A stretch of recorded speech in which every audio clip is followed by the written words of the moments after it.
What's up, guys? Welcome to a very special episode. The Bratt Pack joins us once again to talk about his New Jersey Devils and not Jesper Bratt, even though he is the best player in the NHL. We already know that. Um, but, guys, the New Jersey Devils are probably the most active team heading into the 2023 trade deadline. They've been linked to literally every single forward available in terms of trade targets. And today we're going to be talking about the realistic options in terms of what the Devils could do moving forward. And I know what everyone's going to ask us. Well, Timo Meier is a lock for the Devils, right? Well, we're going to get Brad Pack's take on that. So, is he a lock for the Devils? You know, I feel like 2 days ago I thought he was, and so much has happened since that makes me think that maybe it's not. I still think he's the most likely to go to the Devils. I do think the Devils have the most to offer to San Jose, and I think that you know there's just so many different choices where like other teams can make a package, but you can't really stray from that package too much. We have so many different things to choose from, for trade pieces. So you got to think that they should be able to make the best offer. Whether they're willing to make that offer is a little different, because one of these teams could swoop in with something really, really good. And it definitely gives me pause to think that some of these teams like Vegas and St. Louis that weren't really indicated to be in, a couple days ago are now suddenly super in. But from everything I'm hearing, New Jersey still seems to be the front runner, and for all intents and purposes, they can make the best offer. So you got to think it's probably going to happen, right? Yeah, I mean, like everyone's saying that it's gonna happen. There's chance at the arena every night. New Jersey plays at home. I've been seeing you tweeting about it. So many Yeah. Devil fans tweeting about it. Is today gonna be the day that we trade for Timo Meier? And unfortunately, it seems like the thing that's stalling this deal is a contract extension because the Devils are the only team that are willing to sign Timo Meier to an extension. They don't want Yeah. to use him as a rental as opposed to teams like Winnipeg, Vegas, Toronto, the Hurricanes. Those teams don't want to extend them. They want to use them as a rental. But St. Louis, on the other hand, if they want to add him to guys to like Robert Thomas and Jordan Kyrou and create a new core, they're gonna want to sign him to an extension. So and Right. St. Louis has the pieces all of a sudden. Yeah. So I think the biggest rival right now for Timo Meyer is the St. Louis Blues. Probably. You got to think, those picks they just got back in the Ryan O'Reilly trade and the Tarasenko trade. uh, you know, they didn't have a couple days ago. Like I said, a couple days ago was the situation was just different. So they have those picks now, and that's really, really attractive. So, that's what scares me for sure.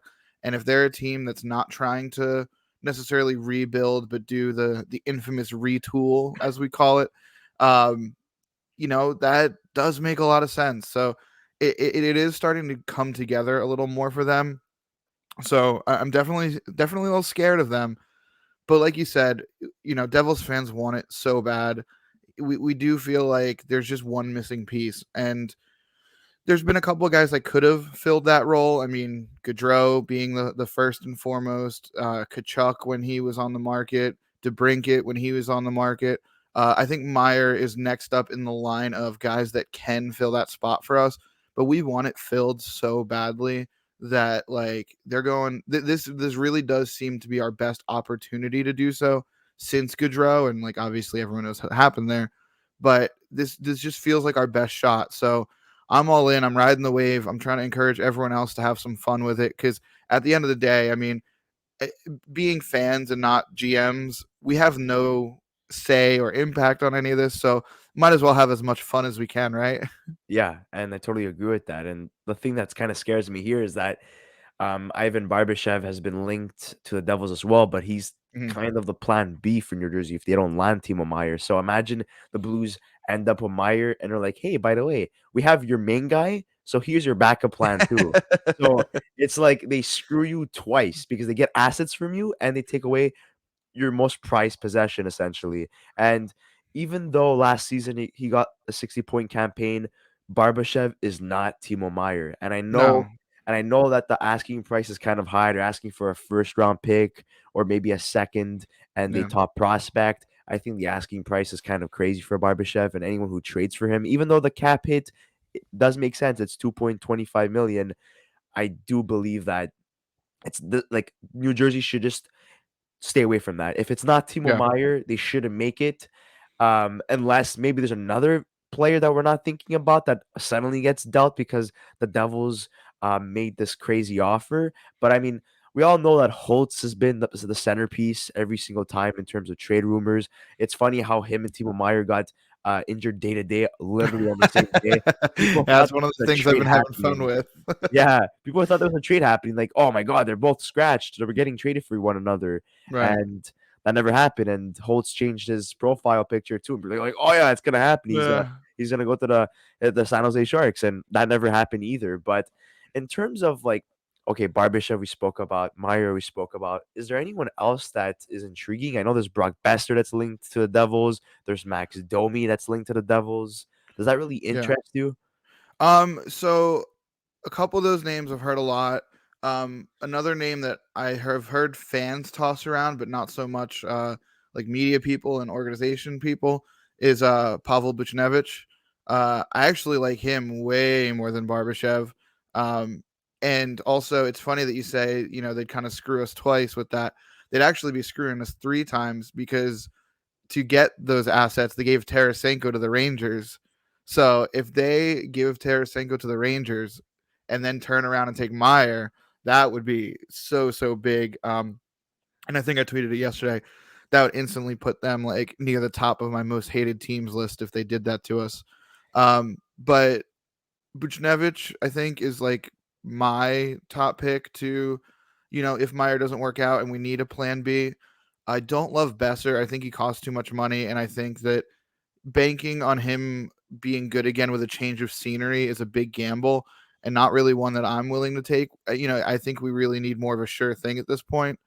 And guys like Domi are fine, but they're not really what we're going for with guys like Meyer. So the one thing I don't want to see the Devils do is go for a plan B just to have a plan B. I think Tom Fitzgerald has done a really good job of getting guys that fit his plan. And if it makes sense and go for it aggressively. But if it doesn't make sense, don't force it and don't just make moves just to make moves. So I think Meyer fits so well, and that's why we're so heavily linked. But if we find another guy that fits, well, I'm not saying don't get him, but guys like Besser and Domi and stuff. I mean, less Domi, more Besser, but those guys strike me as oh well, we have to make a move just to make a move kind of guys, and I really don't want to see that happen either. Yeah, and Besser would be like a reclamation project essentially. He still has term on his contract. He fits that mold of that young core that New Jersey has established with Heischer, Bratt, Hughes, Mercer, and so on. So I mean, it could work out for Besser, and it could be a low risk, high reward trade for the New Jersey Devils. But a name that honestly, I don't. I highly suggest everyone stays away from this because I know Calgary and New Jersey have been primarily linked to this player. Josh Anderson. Everyone's been saying that Josh Anderson's gonna get traded for Alexander Holtz, one Yeah, for yeah, one, yeah, and this and that. It's been happening for weeks that there's been talk about this on Twitter. The Habs fans are like, "Oh, look, New Jersey, if you can't get Meyer, here's Anderson." Anderson actually played a very good game against the Devils yesterday, yeah. but I mean, let's be honest here. He's one of the most inconsistent players, but when he is good, he's like basically unstoppable. He's a powerhouse essentially, in my opinion, when he does play consistently and when he's not injured. But again, I do not believe that New Jersey should go after this guy or they're even interested whatsoever. I think it's No. just the media that's just linking them for some reason.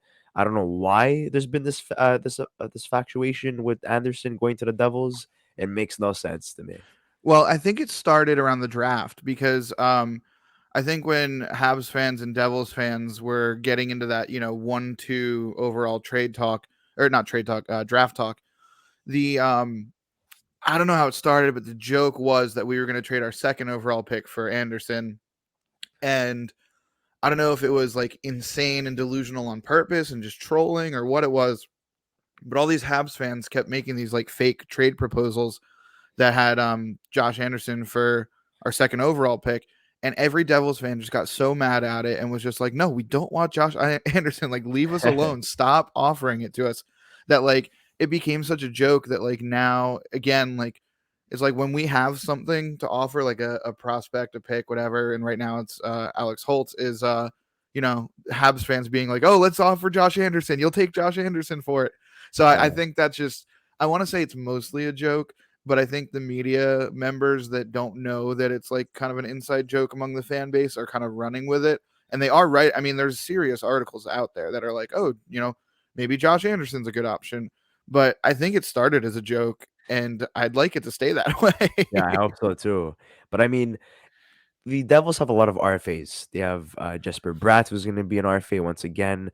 Um, Sharon Govich, McLeod, Bachvist, Bastion, Sutherland, and then they have Kevin Ball as well, Blackwood, and then they have a couple of UFAs. So Yeah. Severson, Graves, Tatar, Wood, and Holla. Do you see any of these guys being traded at the deadline? You know, um, why I think if anything, some of those guys might get traded in a package like Meyer in terms of like the Devils buying. Yeah. In terms of selling, I don't think the Devils are going to sell too much. The one that really, really intrigues me and made more sense when the season started, but makes less sense now is Graves and Severson, because Devils fans know very well that Luke Hughes and Simone Nemitz are coming up.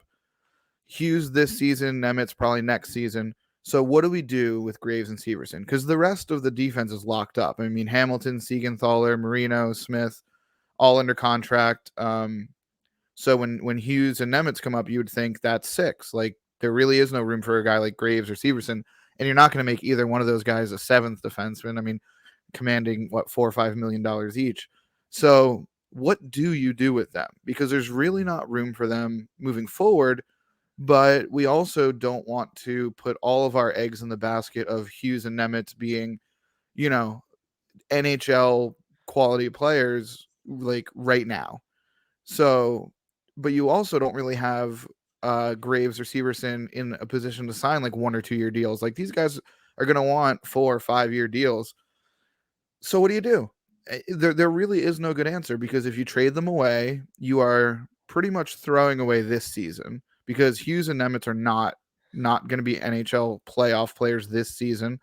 And if you don't trade them away and they walk, and you don't resign them because you're probably not going to, you are letting a lot of value go for nothing.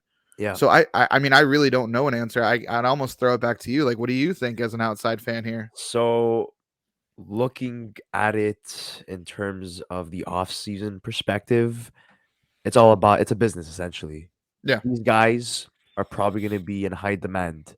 You have absolutely. teams like Vancouver that are desperate to improve their decor. You have Ottawa that needs a top four defenseman. You have Calgary who wants to get rid of Uyghur and bring in a replacement. So there's like all these teams looking for defense. You can never have enough defense. The thing is that I do believe that Severson and Graves will be in fact their own rentals. So essentially they will stay with the Devils past the deadline Yeah, and they're gonna go for a cup run. If it doesn't work out, they walk because Graves is having a good season. Severson, he's having a good season as well. So I do believe that on the open market, especially with teams desperate to improve their defense, they're gonna sign big bucks and long yeah, term deals with other teams. Guys that I'm not too crazy about that will walk. I think Tatar is gone at the end of the season. Eric Holla is gone at the end of the season. Anyways, they're in their early 30s. So, I mean, who cares about that? They want to build right. more of a younger culture in New Jersey. Miles Wood, I'm not sure how they're feeling about that, if he stays or if he goes, but I think he walks. I think the priority here is not to be stuck with Jesper Bratt once again, waiting all those weeks into the summer to get him Right. signed. He's the priority. He's currently their second best player in terms of stats, and I do believe he is their best forward behind Jack Hughes. Yes, Nico Heischer is fantastic, but we all know his injury history. So honestly, in my opinion, I do believe that Jesper Bratt is the second best forward on New Jersey. They have to Yeah. get him locked up. Sharon Yeah. Govich, another guy they're gonna have to sign. Michael McLeod, they could get that done easily. probably like $1 million, $2 million. Jesper Bachvist as well. I think that's gonna get done. Nathan Bastion, I think they could get that done too. Sutherland as well. Yeah, Um, these are all going to be like low paid guys. I mean, we're yeah, talking like 900,000 to like some of these pushing 1.5 million maybe. yeah, and they're also gonna have Andrea Johnson's contract off the books as well. Maybe they Yeah. could use that in terms of trying to persuade a team to take on some IR or LTIR, cap hit essentially, so they can make more moves. A team like Vancouver has been rumored to want to do that. They've been putting a lot of players on LTIR and IR right now to make room Mhm. for more money to acquire players or maybe take in back contracts or something. So that could work too. Another team, Chicago, has been open to taking back contracts as well. Right. So, I mean, Arizona is literally the dumping ground of bad contracts. So, Yeah, they just honestly, took one today. yeah, Shea Weber's contract. That guy's been traded like more than he has when he was actually an active player. So Exactly. that's crazy. But yeah, I mean, I do believe that in terms of the assets, the Devils could potentially include some of these players in package deals to sweeten the deal for guys like Timo Meier, or maybe they might make an additional move as well. I honestly, I'm very, very curious in terms of what New Jersey does. I think they're the biggest buyers heading into this deadline. People are saying it's Vegas. Now apparently St. Louis are buyers. So I Right. never seen a team go from like straight up sellers to automatic buyers within I know. the same deadline. That's crazy. It's like Calgary last year when Gaudreau walked and they traded Kachuk and they get Huberto and Uyghur back.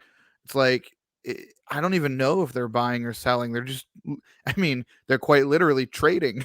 And if you look at the East now, it's a freaking race all of a sudden for the two I wild know. card spots. The Capitals and Penguins might miss the playoffs for the first time in God knows how long. And Buffalo's on a roll, Detroit's on a roll. All of a sudden, Ottawa's in the conversation. So I do believe that there's going to be a lot more buyers than sellers. So that even hurts Hmm. New Jersey's chances of maybe acquiring other players as well, because everyone's going to want to buy in this deadline because is going to want to compete till the very end. Everyone's like literally 2, 3, 4, 5 points off. Some teams have games at hand. Some teams don't. Like the Right. teams just say, you know what? We play more games. These other teams are have extra games. They're on a roll. Let's just pull out the white flag and just say, you know what, we're Yeah. going to be selling. There's been rumors about Washington potentially doing that with guys like Orlov and Nick Jensen. So, Yep. I mean, now that I don't know, like, is this deadline essentially going to be overhyped, or is it going to live up to the potential? Like, there's so much talk, like things that you would never hear at a usual trade deadline. When was the last time we saw this? Yeah. I mean, honestly, I think it's already living up to the hype because I mean Ryan O'Reilly, Vladimir Tarasenko, both being traded and deadline still 10 days away. I think is already. I mean, people are going to forget about those two by the time the deadline comes because we're going to get to March 3rd and the trades that are going to happen, and people are going to be like, oh well, that's what the deadline was. And you got to remember, no, like Tarasenko, O'Reilly, like the guys like that, they're still part of this deadline, Horvat. experience. So, Yeah. Oh So yeah, Horvat. See, I already forgot about that it. was like 3 weeks ago already. Yeah. And I do believe that New Jersey is gonna make the move no matter what, whether it's for Meyer or not, because Yeah, every time the Islanders and Rangers make moves, the you Rangers already got to. made 2 moves, You got Islanders to. made 1 move. The New Jersey Devils have to replicate essentially. They're gonna have to be like, you know what? They're making moves. We're doing the same thing too. It's always going to be the battle of New York, essentially. They're Right. always going to be battling not only for a playoff position amongst each other, but also one upping each other in terms of who has the biggest balls, Yeah. essentially, who gets the biggest player. Well, we That's have how it Kevin is in the Ball, so market. Yeah. So, I mean, I don't know if you have anything else to add in terms of yeah. I mean, deadline. I just want to reiterate that like it almost like sucks that the Islanders and Rangers made big additions this season, like specifically this season, because we're finally in a place to be buyers. I mean, we've been sellers for so long, and like I said earlier, with you, I don't want to see us buy just to buy. Like, I don't want to see us make a deal just because the Rangers and the Islanders made a deal. I Yeah. want to see us follow the plan that we set out. Excuse me, And Fitzgerald's done a really, really good job of that. And even this summer when I came on here, we talked about Fitzgerald following his plan and doing things that made sense towards that plan, and that's it in terms of how we treated last offseason. And I think that's still the plan. I mean, just because they're really good this season doesn't mean he's going to throw it all away, because his vision was really more for the next 5, 6, 7, 8 years. I mean, they have Jack Hughes for 8 years now.